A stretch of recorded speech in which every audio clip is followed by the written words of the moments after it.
সমালোচনা তোমার লাইফে থাকবে। তুমি যতদিন বেঁচে থাকবা ততদিন তোমার লাইফে সমালোচনা থাকবে, অবহেলা থাকবে, অবজ্ঞা থাকবে, তুচ্ছ-তাচ্ছিল্য থাকবে। এটাই স্বাভাবিক, এটাই জীবন। তবে এই যে সমালোচনা, এই যে তুচ্ছ-তাচ্ছিল্যতা, এই যে অবজ্ঞা, এই যে অবহেলা, এই বিষয়গুলোকে খারাপ লাগার দিক হিসেবে নিলে হবে না।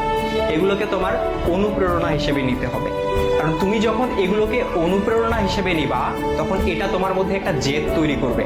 আর যেই জেদটা তোমাকে কঠোর পরিশ্রম করতে কি করবে ভাইয়া? অনুপ্রাণিত করবে। তোমার কঠোর পরিশ্রম করতে গিয়ে তোমার সব ধরনের ক্লান্তিগুলোকে দূর করে দেবে। আর যখন তুমি একবার কঠোর পরিশ্রম করতে শিখে যাবা, তখন স্যাক্রিফাইসের যে বিষয়টা, এই বিষয়টা তোমার মধ্যে অটো চলে আসবে।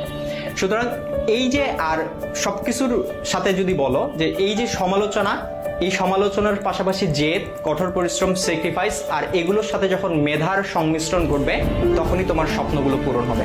সুতরাং সমালোচনাকারীর এই যে সমালোচনা, এই যে অবজ্ঞা, এই যে অবহেলা, এই যে তুচ্ছ-তাচ্ছিল্যতা, এই বিষয়গুলোকে তোমরা কখনো খারাপ বিষয় হিসেবে নিও না, বা খারাপ লাগার বিষয় হিসেবে নিও না।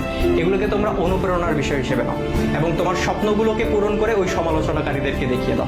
দেখা